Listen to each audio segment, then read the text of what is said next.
السلام عليكم ورحمة الله وبركاته. اللهم صل وسلم وبارك على سيدنا محمد وعلى آله وصحبه أجمعين. وحشتوني جدا جدا. معاكم أسماء علي. لو بتشوفوني لأول مرة يشرفني جدا متابعتكم، وياريت لايك المتابعة.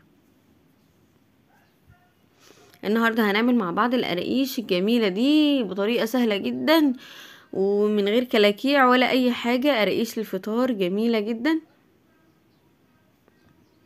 تحشيها بقى عجوة، تحشيها ملبن، جميلة جدا ما شاء الله. احنا اتلمينا كلنا انا وسلايفي وقلنا هنعمل قراقيش النهارده بالكميه اللي انتوا شايفينها دي ما شاء الله. دول 4 كيلو دقيق. طلعوا معايا الكميه اللي انتوا شايفينها دي، يعني كيلو دقيق بيعمل كميه مش قليله. اول حاجه معايا هنا ال4 كيلو دقيق بتوعي نخلتهم كويس جدا انا وسلايفي. ودي السلفتة الكبيرة. بتحط بقى الخميرة معاكم. حطيت حوالي نص كيس من الخميرة الفورية. انا ما حطيتش الكيس كله لان انا لسه هخبزها الفجر، فانا كنت بعملها بعد المغرب انا وهم. وحطينا كيس كيك شيف، دي سلفتة الصغيرة. طبعا حماتي واقفة واحنا كلنا موجودين، فكل واحدة بقى بتحاول تساهم بحاجة بقى وتبان ان هي موجودة وشاطرة. ده كيس كيك شيف اللي حطيناه. وحطينا بقى ايه كمية من السمسم كده، يعني حوالي إيه كوباية كده من السمسم. وحطينا كمان حوالي معلقتين كبار من جوز الهند. طبعا جوز الهند ده اختياري والسمسم كمان اختياري. وهنا معايا كيلو ونص من اللبن. حطينا عليه نص كيس من السكر. بس دي سلفتي الصغيرة بقى حبيت تعمل مقلب فيها وحطت اكتر من نص الكيس، عايزة تبوظ القرقيش. هنا عملنا معايا كيلو ونص من السمنة. حطينا عليهم كوباية كبيرة من الزيت. سيحنا السمنة بس، يعني ما قدحناهاش ولا حاجة. هنا بقى قلبنا كويس الدقيق بكل المقادير اللي عليه كويس جدا، بحيث ان الخميرة والبودر والحاجات دي تبقى في كل الدقيق. سلفتي الصغيرة بقى عايزة تبين ان هي شاطرة وبتقلب بقى بذمة يعني.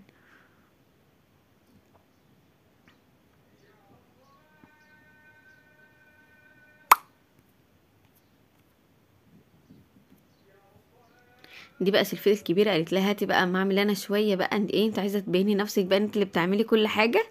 شوية حرابي انما سلفتي الكبيرة بقى نزلت بالسمنة كده. وكمية اللبن بتاعتنا برضو. وبدأنا نقلب كده. الحربوقة الصغيرة والحربوقة الكبيرة بيتخانقوا.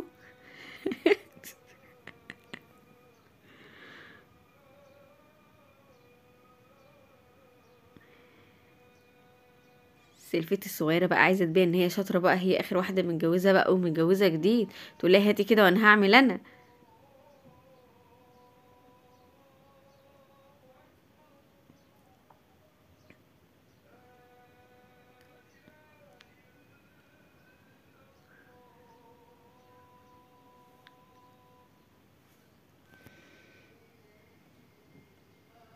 وهنا بقى الاطفال كل واحد منهم مسك كيس من الفانيليا. انا حطينا حوالي 4 باكت من الفانيليا كده.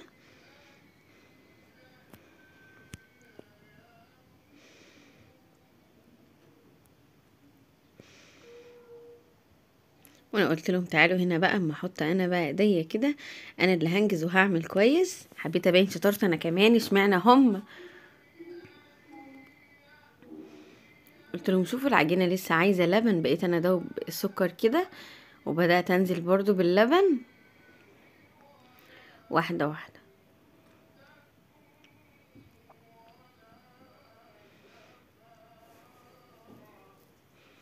ممكن تحطي ريحه موز او ريحه برتقال برضو، مفيش مشكله.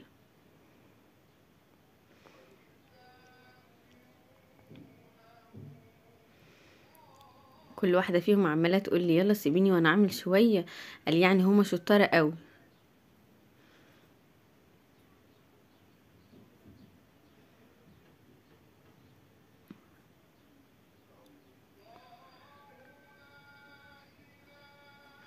سهله جدا يا جماعه، اعملوها مفيش اي حاجه اختراع في الموضوع.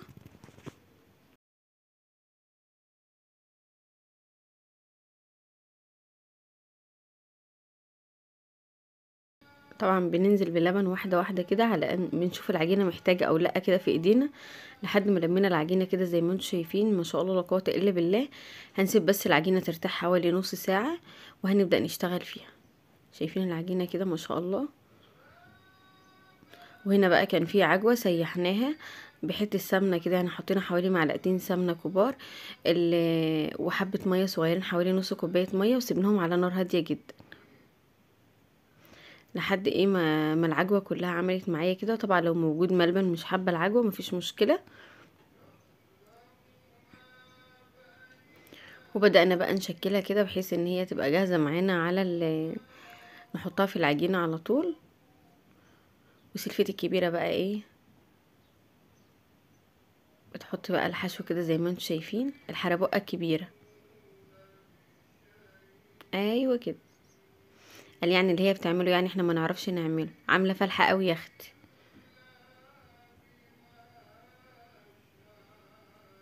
امم كل واحده فيكم تعرف تعمل اللي هي بتعمله كده، مفيش حد اشطر منكم يا بنات. شايفين بتفرد ازاي؟ ناصحه قوي ناصحه قوي يا اختي. ايه ده؟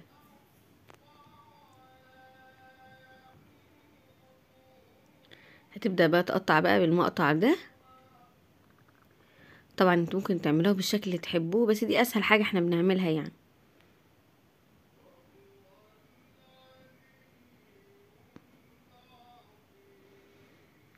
تحط كده زي ما انتوا شايفين.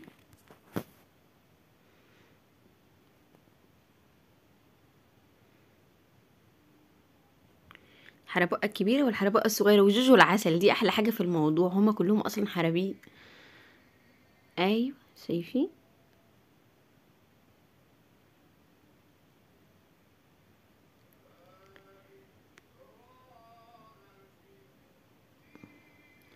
بقينا بنتسابق بقى كل واحدة بقى ايه، مخدوش مننا اي حاجة يعني. تقريبا خدنا فيهم حوالي ساعة ونص ل4 كيلو ما شاء الله على ما قطعناهم كده.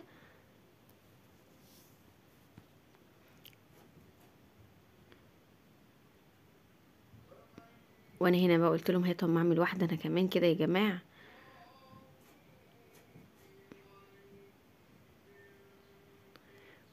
قعدت اقطعها كده. الكلام ده طبعا ما عجبش سلفتي الكبيره، قالت لي ايه اللي انت بتعمليه ده، هات وانا هكمل انا.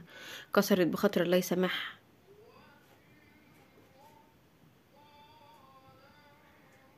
هما الاتنين بقى قعدوا يعملوا كده، وانا بقى كنت بحشيلهم العجوه واعمله لهم بقى صوابع كده زي ما انتم شايفين، وهم يبططوا عليها كده بايديهم ويقطعوها.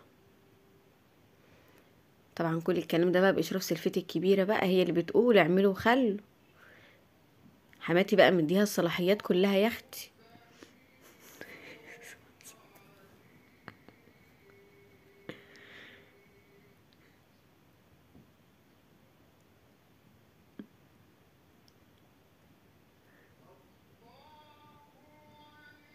شايفين الكميه ما شاء الله. الصينيه اللي بتجهز بقى كنت باخدها واوديها بقى بعيد عن ايدينا وبعيد عن الولاد.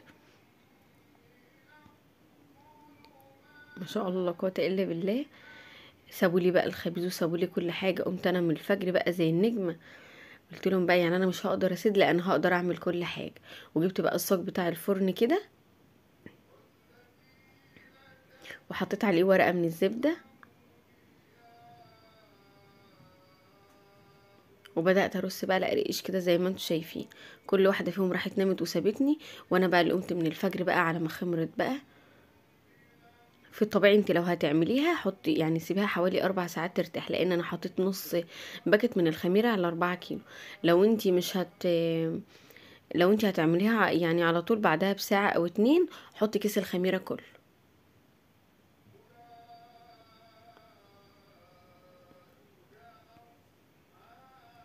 انا بقى قمت من الفجر وقلت احاول اخلص قبل ما الولاد يصحوا عشان يقوموا يروحوا الحضانة.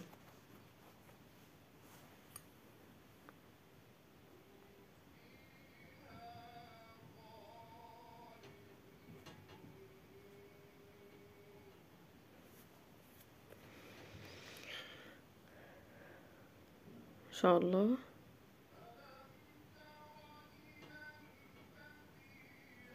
ده هتلاقوا احجام مختلفة كده زي ما انتم شايفين. الحربوقة الكبيرة بتعمل بشكل كبير، والحربوقة الصغيرة كانت بتصغرها كده. وانا بقيت احطهم في الفرن كده، ما شاء الله بقى مهديه النار من فوق ومن تحت. ما انا عايزه بقى اظبطهم بقى واخلي لونهم حلو بقى عشان حماتي ما تكلمنيش.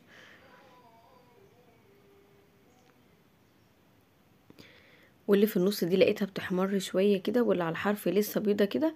بقيت انقل بقى احط البيضه في النص، واللي كانت بتحمر كنت بحطها بره كده. كنت بحطهم بقى اول ما يبداوا يستووا كده ولونهم يتظبط، كنت بقى انقل بقى ورقه الزبده. شايفين قعها؟ كنت بشيل بقى ورقه الزبده زي ما هي كده، واحط ورقه الزبده التانية ببقى مجهزه ورص عليها برضو. يعني انا ما كنتش بغير صواني. شايفين الورقة كنت بشدها زي ما هي كده واحطها على الصينية لحد ما تبرد. شايفين ما شاء الله لا قوة الا بالله، طالعة كده مقرمشة وجميلة. وبقيت كنت مجهزة طبعا رص على ورقة الزبدة التانية. لو وقعت كده مني مفيش مشكلة، برجع ارصها تاني واشيل ورقة الزبدة زي ما هي كده واحطها على الصاج بتاعي برضو في الفرن.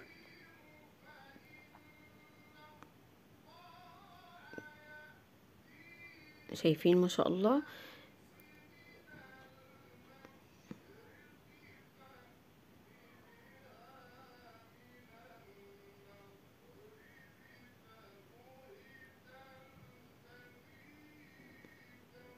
شايفين ما شاء الله طلعت جميلة جدا، وبإذن الله هتعجبهم كلهم. سايبيني بقى في الوقت ده بقى، انا كانوا ولادي بقى بصحيهم عشان الحضانة، بقيت محتاسة احط في الفرن بقى شوية واروح اصحي الولاد والبسهم. شايفين كده بقى، بس انا كنت قدها وخلصت الحمد لله. هم كانوا عايزين يخلوني ابقى محتاسة، بس الحمد لله انا كنت قدها وخلصت. طالعة جميلة جدا يا رب، ما شاء الله عليها.